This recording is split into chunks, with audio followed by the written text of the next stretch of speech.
โอ้ค่ะมือสูงค่ะเนาะปีน้องไต่หาสิพาเจเวกค่ะกอมนั้นแน่ๆเขามาเลยเป็นเต้าหู้ค่ะเนาะกอมนั้นแหละคำว่าผู้ฮักการเจรจาอะไรผู้ฮักตรงวงกวนเสียมการในผู้ฮักเรื่องสิทธิมนุษยชนเนาะกอมนั้นแน่ๆเขาอันรองใหญ่ที่เท่านี้ลัดในก้นเมืองอันวันนั้นแน่ฝากถึงนักข่าวกูช่องที่อยู่ในเมืองไต้ค่ะเนาะกอมนั้นแน่ๆเฮาหลัวเอาอันตีให้มันเป็นพรดีสำหรับจื้อจาเท่าเสียมกาเนี่ยเฮาก็เฮาหลัวฮัดลัดอยู่ส่วนกลางค่ะเนาะนักข่าวมาช่องไหนค่ะกอบนั้นแน่ๆเฮามาเรียบเห็นตัวอย่างเนี่ยนักข่าวในเมืองเฮามีข่าวนำค่ะเนาะก้อยกายังตึกไข่เมียงพวกเมียงไฟหรือว่าไผ่เกาไผ่เมื่ออยู่เนี่ยค่ะเนาะก็บานักข่าวเนี่ยมาเมืองเลยค่ะตีเลยเป็นกลางค่ะเตรียมไล่อยู่เอียงไผ่และไผ่หนึ่งค่ะเนาะกอบนั้นเนี่ยตีค่าใครมาซับแรงนี่ลั่นนี่พี่น้องเขาก็ข่าวตัวไหนก็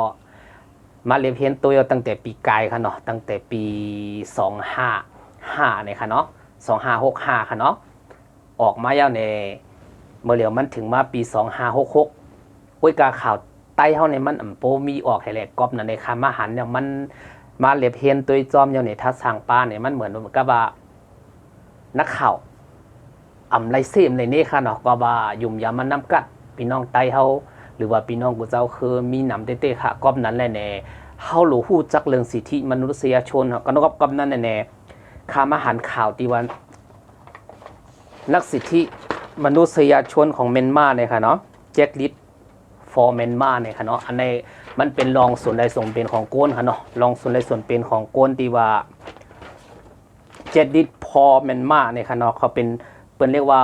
มูลนิธิหรือว่าสิทธิมนุษยชนของพม่าเขาออกมารับเรื่องตุนบินรัดค่ะเนาะเรื่องตุนบินรัดเมื่อปีที่ผ่านมาก้อยกว่ากำแหน่งคามมาวนว่า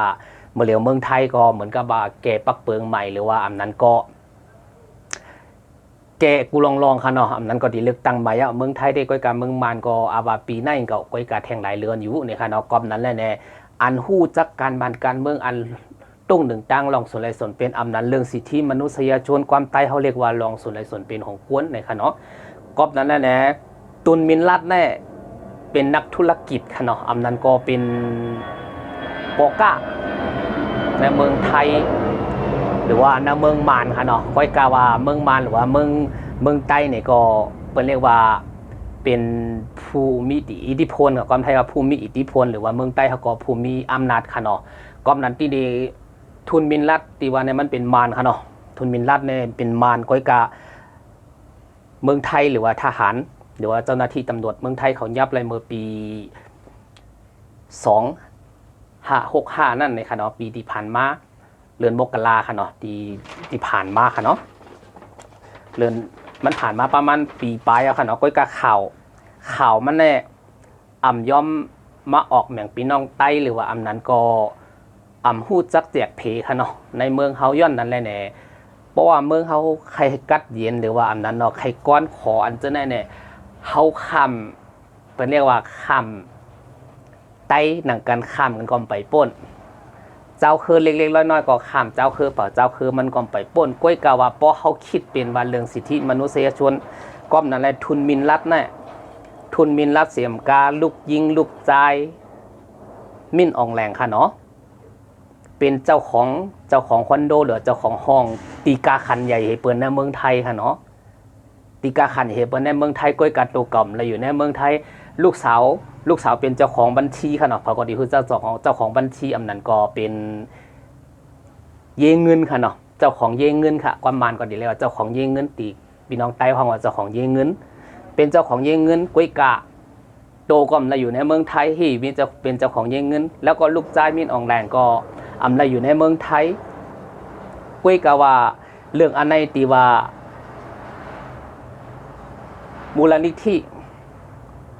แจ็คแมนมาตัวนี้มาเปิดเผยค่ะเนาะมาเปิดเผยเนี่ยคือมันเหมือนกับว่าใครเขาลูกภาพผู้ว่าตั้งฮุกให้ของเขาปอเมลูกเฮ็ดต่อพี่น้องคนเมืองเจ้าคือมาเจ้าคือมานมากูเจ้าคือมูลนิธิตัวนี้มาเปิดเผยเนี่ยคือเปิ้นเอาข้อมูลมาเต็ดๆต่อๆค่ะเปิ้นเอาข้อมูลมาเต็ดๆต่อๆให้เลยเนี่ยก็บอกว่าทางสหรัฐเขาในเขากำลังคอมบัตลูกยิงลูกใจของมินอองแรงค่ะเนาะ ก็ว่าไปต่างประเทศก็ตีอำไรก็บอกความบาดจึงคือล่ะในเปิ้นยึดเงินค่ะยืดเยงเงินกูเจอกูเมียวก้อยกาว่าไทยนี่มันจำให้เปิ้นก็เปว่าไทยก็อาจจะเปิ้นเรียกว่ามีบุญคุณเนาะคนเฮาเพราะว่าเฮาเคยเฮ็ดลีและเฮ็ดให้เฮ็ดจ้าต่อกันเฮาเคยช่วยเหลือกันในเปิ้นเรียกว่ามีบุญคุณต่อกันให้แลอำจางเฮ็ดถือก้อยกาว่าเฮาแค่นักข่าวใครเห็นนักข่าวนะเมืองใต้เสียมครับกูเจ้าคือให้เปลี่ยนแปลงแหลกลายเหี่ยมก้าในกบเฮาต้องอยู่ในส่วนกลางแห่มันลาดอำใจว่าไปอิงเปิงจุ่มไหลจุ่มหนึ่งแห่แหละเรื่องจะได้มันเดียวมาลาดนี่ก้นเมืองค่ะก้นเมืองฮู้เจียงเจียงแรงแรงก็เปว่าตีเฮาตกกินตกผ่านเนาะในก็เงินในกะกองตีมินออนไลน์เขาครอบครัวกะกองในเฮิรนในเยเขาหมดอ่ะเงินกาป่องกาเป็นดีไลมาในก้อยกะว่าเอามาแจกแมงส่วนหนึ่งค่ะเนาะในเมืองมานเสียมก้าเนี่ยเจ้าเคยได้อย่าไปถามหาค่ะแต่ดีเลยเงินส่วนกลางอันในมาค่ะเนาะก็เปว่ามานเนี่ยมันเป็นไป2 พวก 2 ฝ่ายเย่ามือเหลวในก็เปว่ามันแตกกันเย่าแตกกันซึ่งคือแหละก้อยกาปอดแตกกันเย่าเปิ้นกำลังเมปักเปิงไว้อย่างเก่าค่ะอำใจว่าเปิ้นจังกันแห่แลยึงกันพันกันเหมือนพี่น้องกูเจ้าคือเขาเฮ็ดอยู่มือเหลวในก้อนนั้นในใครแลกเปลี่ยนด้วยว่าอ้อเรื่องสิทธิมนุษยชนเนี่ยมัน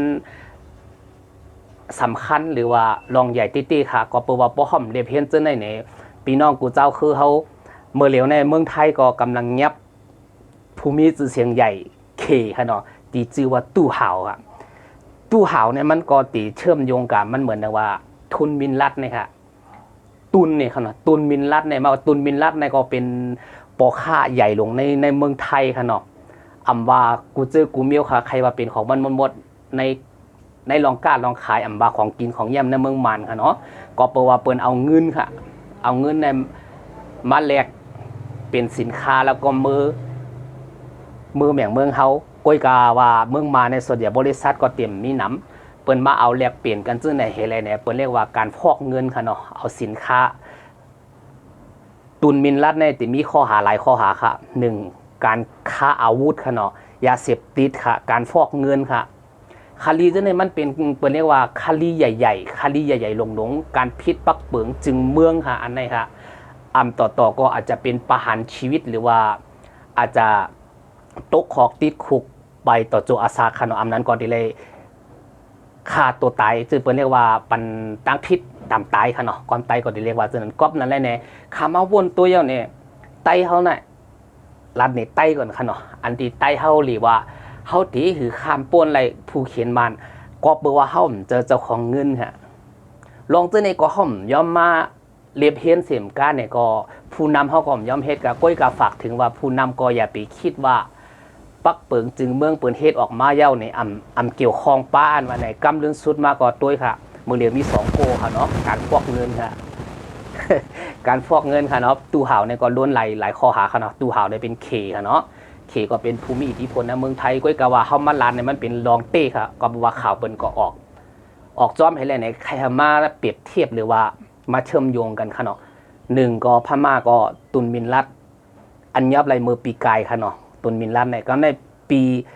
ปลายปีค่ะปลายปีเนี่ยก็มาปัดตู้ห่าวเนี่ยค่ะพอมาตัวอย่างเนี่ย2กู้เนี่ยต่างพูดต่างมีอำนาจก้อยกะว่าอันไต้เฮาเฮ็ดอยู่ในคาร์ลตีอยู่ในเมืองเปิ้นในเฮ็ดในคาร์ลจ่องมีอำนาจเหมือนของเขาเฮ็ดค่ะก้อยกะใครเฮาฝากไว้เป็นป้ายวนเขาอันในอำแต่มาซิก็เปว่าข้อหาอันตีง่ายที่สุดก็ตีลานนี้ปุ่งจามมันตีตู้ห่าวเนี้ยอันปัญหาอันตีมันง่ายที่สุดค่ะเนาะ1ก็วัดไทยค่ะ หลังมาของดินไทยนี่ค่ะเนาะกอบนั้นแหละเป็นเขฮีและมาเลยหลังมาของดินไทยมีการเกิดในเมืองไทยค่ะอันไหนค่ะเปิ้นเงียบอันไหนอ่อนต่างก่อนค่ะกำในเรื่องทรัพย์สินมหาศาลว่าอำนาจนี้ตั้งแต่ภาคใต้ยันถึงภาคเหนือค่ะตั้งยิ่งใหญ่ค่ะเนาะตั้งยิ่งใหญ่มหาศาลของตู้ห่าวค่ะเนาะก้อยกะว่าตู้ห่าวแฮกับตุนมินรัฐเนี่ยมันเป็นซึ่งคือเนี่ยก็เพราะว่าเขาจะเนี่ยเปิ้นเรียกว่านักการเมืองค่ะเนาะนักการเมืองว่าเมืองไทยเมืองมานมันเกี่ยวข้องกันค่ะมันเกี่ยวข้องกันมดๆให้เลยเนี่ยมันเฮ็ดหังก็เปิ้นเรียกว่าธุรกิจสีเทาหรือว่าธุรกิจสีดำค่ะเนาะธุรกิจสีเทาจังได๋เนี่ยมันเหมือนกับว่าคนธรรมดาก็เฮ็ดเลยค่ะพอเขาไข่เฮ็ดคันเฮาก็บ่มีเงินค่ะเนาะกอบนั้นหลายๆตู้ห่าวเนี่ยเป็นเจ้าของเงินเสียมกาเป็นเจ้าของอำนาจ มันก็เหมือนตุนมินรัดในก็ตอนแรกก็เหมือนอย่างตู้เห่าเนาะก้อยกะว่าโกนเฮาในมันเฮ็ดลองเมือกอันว่านั่นแหละผลกรรมกำเดือนสุดท้ายมันก็ตึงหลีล้นยอบไรอ่ำมาก้นกายาเสพติดแต่สองโกนในมีหมดค่ะอ่ำมากายาอ่ำมาเรื่องอาวุธการฟอกเงินเนี่ยคือมันเหมือนกับว่าสมมุติว่าข้ามีทรัพย์สินค่ะเนาะมีทรัพย์สินกูสิ่งกูอย่างมาเปลี่ยนเป็นเงินไทยเอาเหมือนกับว่าสมมติว่าเป็นยาอะไรเรียกว่าของค่ะเนาะเหมือนยาเสพติดเอามาในเมืองไทยเอาจากเมืองเข้ามาค่ะนะเอาเมืองอันนั้นเมืองมารค่ะแหละเอาเมืองมารมาปล่อยในเมืองไทยแหลกเป็นเงินขนาดสมมติเอายาเผือกมายาลำมายามาเนี่ยมันเหมือนเป็นเจ้าเนี่ยมันเป็นการขายของเรียกว่าของนักธุรกิจหรือว่าผู้มีอิทธิพลหรือว่าคนมีอำนาจค่ะเนาะอันนี้ก็มันเหมือนเขาเชื่อมโยงกันให้เลยเนี่ยเป็นมาจากไหนก็นั่นแหละเรื่องตู้ห่าวแหกับตุนมินรัดเนี่ยมันมาไล่เลียวกันค่ะเนาะมาตัวเราข้อหาก็ตีปอกันค่ะต่างกู้ก็ต่างมีทรัพย์สินก็หรือว่าเงินคำค่ะเนาะเงินคำใน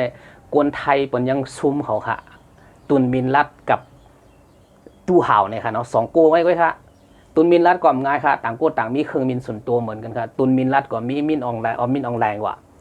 ตู้ห่าวก็มีค่ะมารให้ขี่ค่ะมาใหญ่ในเมืองไทยในกอบนั้นแน่ใครเขาปีน้องใต้เขาแหละกูเจ้าคือใครเขาบ่นตัวว่าเพราะเขาใคร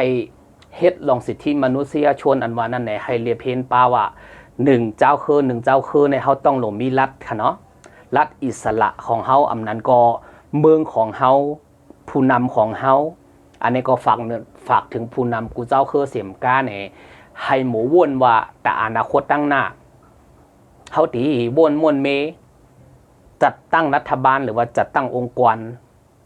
ของเฮาหั่งก้อยขอไล่ค่ะเรื่องจะในก้วยกะว่าอย่าปีเลื่อมบ้วนมาป้อมมีกวนเมืองกว่าตีมีซึกตีมีรัฐบาลเตรียมมีหลวงปองจึงอันนี้ก็ลัดเรื่องตู้ห่าวกับตุนมินรัดในข้างในก้วยกากำในลูกยิงลูกใจค่ะลูกยิงลูกใจมินออนไลน์ในจานในตั้งจัดกินเหนือเงินนอนเหนือคำก่อมมดเลยค่ะตั้งจัดค่ะป้าเขาตั้งเฮือนค่ะก้อมนั้นแน่เรื่องจะในลูกอ่อนกันมาลั่นนี่ซับเลี้ยงพี่น้องกูเจ้าคือเผิ่มันค่ะอันที่ข่าวออกมาลั่นในข่าวก็มันจะว่าเอาเรื่องอ่ำจื้ออ่ำใจให้เลยมาลั่นในข่าวก็กระเช็ดด้วยกระทักสร้างด้วย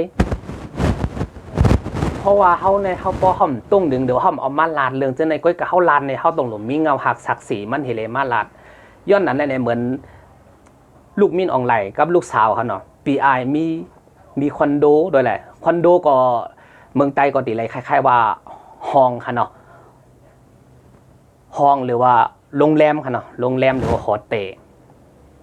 ะอันกาคันใหญ่ที่สุดค่ะในเมืองไทยนี่ค่ะ1 ห้องใน33 ล้านเงินไทยค่ะ3 ล้านเงินไทยมาวนด้วยค่ะมีน้องแรงงานกูโกวันละ300วันละ400น้ำสุดก็500เลยหลายจาดค่ะตรงที่ไรค่ะ33 ล้านค่ะอยู่ในเมืองเปิ่นกำในพาสปอร์ตว่าวัดใบว่าหัวไอ้ยังเมื่อเร็วมันวุ่นวายกับมดก้อมนั้นเลยแหละลองเจอหน่อยเขาก็หล่นโมเลเพนด้วยก้อยกาเขามาวนด้วยเขาเหมือนดังขี้ข่าเปิ้นเสียมกาถูกเปิ้นหลอกบ้าลองเจอในเรื่องวัดเรื่องใบเนี่ยพอมีคนอ่อนต้งหนึ่งหรือว่าอ่อนกวนเรื่องสิทธิมนุษยชนหรือว่ากวนป่นเป็นส่วนใดส่วนเป็นเจอในเป็นมีโหมีกากก่อมันตึงตี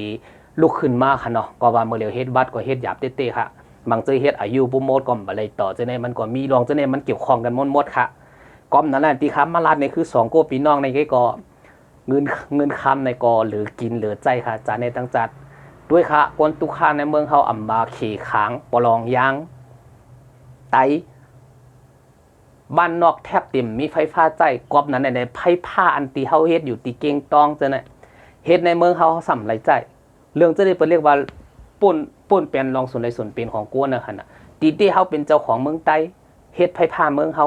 โหลเลยขอนมันออกเขาโหลเลยเก็บออกมันจะหลวงปองจึงมันจะว่าหลวงปองจึงมาละลายเฮ็ดคนในปืนตีค่ะต้องโหลเลยใจฟรีก่อนค่ะคนในปืนตีเพราะว่าเปิ้นมีรองส่วนใดส่วนเป็นของกวนค่ะเนาะเพราะว่าฮู้จักรองส่วนใดส่วนเป็นก้อยกาวารองจะในมันมีค่ะนะเหมือนเคเขาเฮ็ดผายจังได๋ก็ได้ถามพี่น้องคนเมืองค่ะนะ ด้วยค่ะโอ้ภายน้ำโค้งนั่นแหละจึงในเรียกว่า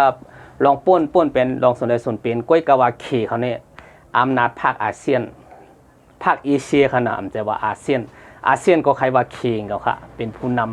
ำตั้งภาคเอเชียเนี่ยค่ะเขียนในเป็นผู้นำไปค่ะเนาะกอบนั้นแหละมาเลยอาเซียนก็ตึกมิดมินออนไลน์ค่ะเนาะก้อยกามินออนไลน์ก็มย้อมก้อยกาขี่ก็มกล้าออกหน้ามันตีเป็นซึ่งในค่ะเมืองในก็เปิดว่าเปลี่ยนแปลงค่ะเนาะเปลี่ยนแปลงตั้งกำพาค่ะอาจจะว่าเปลี่ยนแค่ในเมืองไต้เสียมกาเมืองมานเสียมกาก้อยกาไต้ตีเปลี่ยน